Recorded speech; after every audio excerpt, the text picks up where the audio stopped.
Welcome to the deep dive.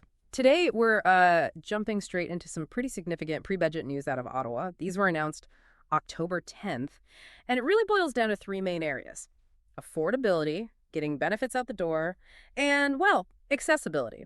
So our mission today, let's unpack the three big pillars Prime Minister Mark Carney laid out. We're talking about the automatic tax filing system they've been promising for a while. Then there's making the National School Food Program permanent. And finally, they're bringing back the Canada Strong Pass. Yeah, and it's interesting how they're framing this. The language is all about generational investments, pragmatic decisions. The idea, or at least the stated goal, is to really help the country's most vulnerable citizens, help people get ahead, essentially remove barriers. Yeah. Okay, let's tackle that first one then, the automatic tax filing, or ATF. It sounds like a big technical project. Why is the CRA, the Canada Revenue Agency, even doing this? What's the core problem? Well, the fundamental problem is that a lot of Canadians, especially those with lower incomes, simply don't file tax returns. Now, legally, if you owe taxes, you have to file.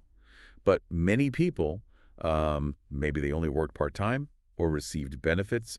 They figure, I don't owe the government anything, so they just don't file. Right. They think no tax owing, no need to file. Exactly. But that's the trap, because filing is the key to unlocking a whole range of really important credits and benefits. We're talking the GST-HST credit, the Canada Child Benefit, the Workers' Benefit, the new Canadian Disability Benefit, the Disability Tax Credit, you name it.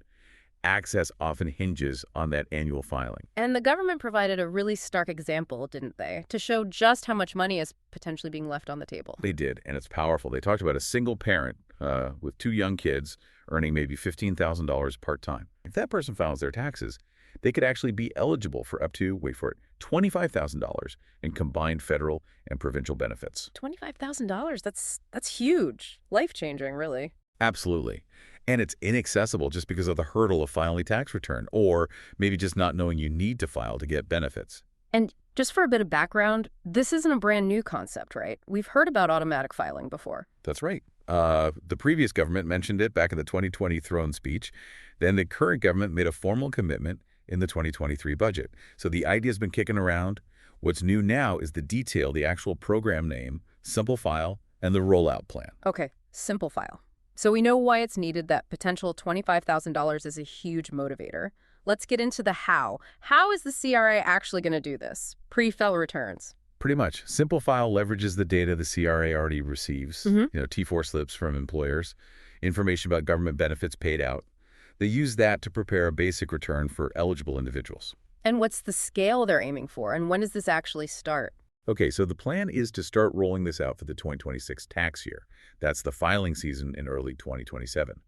And the ambition is pretty big.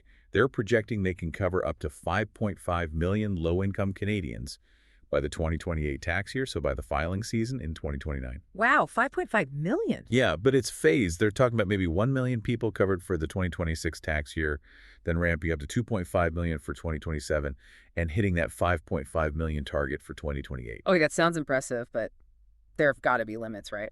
Who exactly qualifies for this? What does a simple tax situation actually mean in the CRA's eyes? Right, and this is crucial. The eligibility is, well, quite specific. First, your personal info, address, and whatnot needs to be up to date with the CRA. That's basic. Makes sense. But here's the main thing: stability. Your situation needs to be largely unchanged from the previous year. So no changes in marital status, no new dependents, no dependents leaving the household. Okay. So consistency year over year is key. Very key. And your income sources have to be simple, too. Basically, income the CRA gets automatic data for. Think T4 employment slips, pension income, government benefits like OAS or CPP, or income from RRSPs shown on slips. So who doesn't qualify then? Who still needs to file the old-fashioned way? Well, quite a few people, actually. If you're self-employed, even with a small side gig, you're out. Same if you have rental income or any capital gains to report. Okay. Also, if you need to claim new deductions or credits that weren't on last year's return, or even if you're just moved to a different province, you'll need to file a traditional return yourself. That seems like it could exclude a lot of the very people who need help the most. People with precarious work, maybe moving frequently, family situations changing. That's definitely a challenge they'll face. This system, at least initially, is really designed for those with the most straightforward, stable situations. Like, think maybe a senior's only income is OAS and CPP and hasn't moved. Right. It catches the easiest cases first. Exactly. It's a starting point, a potentially powerful one. but it won't automatically solve the filing issue for everyone living in poverty or with complex lives. You mentioned Simple File is the program name. I saw something about an invitation-only pilot using that name. How does that fit in? Is that different? Yeah, the Simple File name seems to cover the whole initiative, but they are running specific pilots, particularly targeting people who've never filed or who have big gaps in their filing history. It's invitation only because the CRA is proactively identifying people based on their records who look like they should be getting benefits but aren't filing. And how are they making that accessible, especially for people who might not be online or comfortable with tech? Good question. They've outlined 3 ways to interact with this Simple File pilot. First, there's Simple File by phone. It sounds like an automated system where you just give short answers to prompts over the phone, and boom, your return is filed. No computer needed. Okay, interesting. Second, Simple File by paper. They'll actually send out pre-filled paper forms, and they specifically mentioned this will be available for all Indigenous communities, which addresses a key accessibility concern. That's important. And third, there's Simple File Digital, which is a secure online portal for those who prefer that, or maybe for tax preparers helping someone. So multiple pathways. It sounds like they've thought about not letting the how become another barrier. That certainly seems to be the intention. And they mentioned doing quite broad consultations leading up to this, talking to individuals, community groups, academics, even the tax software industry. That consultation just wrapped up October 9th. Trying to get the kinks worked out before that 2026 launch. You'd hope so. Getting it right for potentially 5.5 million people is a massive undertaking. Okay, let's shift gears. From getting money into people's pockets via tax filing, let's talk about reducing costs directly. The National School Food Program becoming permanent. Yes, this is the second major pillar. And the key word here is permanent. They're committing $216 million per year, permanently, starting in the 2029-30 fiscal year. So this isn't just a temporary fund, it's baked into future budgets. That signals a long-term commitment. Now, this program itself isn't brand new, right? Budget 2024 set it up initially. Correct. Budget 2024 allocated $1 billion over 5 years to get it started. The initial target was ambitious. Help feed an extra 400,000 kids each year. And logistically, how ready is this to become permanent? Have they got the provinces and territories lined up? Because that's usually the tricky part in Canada. Apparently, yes. The announcement stated that as of March 2025, they had signed bilateral agreements with all provinces and territories. Getting those agreements done is huge. It means the framework for distributing funds and running the programs collaboratively is actually in place. That groundwork makes the shift to permanent funding much smoother. So bringing it back to families, what does this mean day to day, besides the obvious benefit of kids getting healthy food at school? Well, the government put a number on the grocery savings. They estimate that making this permanent will save a family with 2 school-aged children about $800 per year on their grocery bills. $800? That's not insignificant, especially with food prices being what they are. No, it's definitely not. And think about combining these things. If that hypothetical single parent gets their $25,000 in benefits through Simple File and saves $800 on lunches, it starts to add up to real financial relief. It provides a buffer, some predictability. Exactly. Predictability against volatile food costs is a big deal for household budgeting.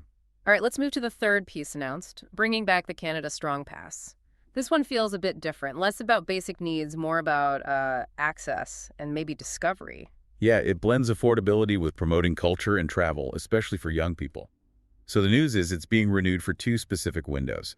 First, for the upcoming holiday season, December 12, 2025 to January 15, 2026, and then it's coming back again for the entire summer of 2026. And remind us, what does the pass actually give you access to? It offers free or reduced admission to a pretty wide range of places. National museums, provincial museums, territorial museums, plus historic sites and parks managed at all those levels. So it's not just the big federal museums in Ottawa or Gatineau. No, and that's important. Including provincial and territorial sites means it has broader reach, potentially boosting local tourism and access in smaller communities too. And there was a travel component too, right? Something with VIA Rail. Yes, specifically aimed at young adults, those aged 18 to 24. The pass includes a 25% discount on VIA Rail travel. Okay, so helping younger people travel between cities, maybe visit family over the holidays, or explore during the summer. Exactly. It tackles the cost barrier of train travel for students or young people maybe just starting out who might not have cars. It directly links that cultural access piece with making the travel to get there more affordable. Do we know if this actually works? Does it get more people through the doors or onto trains? We do have some data from the last time it was offered. According to the announcement, the pass led to an average 15% increase in attendance across the participating national museums, 15%, okay. which suggests, yeah, cost is a barrier, and removing it does encourage people to visit. And on the travel side, the VIA rail discount generated over 50,000 train bookings last summer among that 18 to 24 age group. 50,000 bookings. So that discount clearly spurred quite a bit of travel. It seems so. It confirms there's demand there, and the price incentive made a difference. It's sort of an investment in getting young people to see more of the country. Okay, so that wraps up the three main announcements we wanted to break down today. We've got the Simple File automatic tax filing aiming to unlock benefits, the National School Food Program becoming a permanent fixture for cost relief and food security, and the Canada Strong Pass returning to boost access to culture and travel. And it's crucial to remember these are all pre-budget announcements. The full federal budget for 2025 is still coming, scheduled to be tabled on Tuesday, November 4th. Right. These set the stage, signaling priorities. And, thinking particularly about that automatic tax filing, it represents a really interesting shift. It's moving the burden of complex paperwork away from the individual, especially the vulnerable individual, and onto the government systems. If the CRA can figure out how to use its data to get potentially $25,000 into the hands of a low-income family without them having to navigate the whole tax system, well, it makes you wonder, doesn't it? What other government services, what other essential benefits may be applying for student aid or disability support or housing assistance could be radically simplified? Could more things become automatic, ensuring support reaches everyone who's eligible? Maybe that kind of simplification is the real generational investment to watch.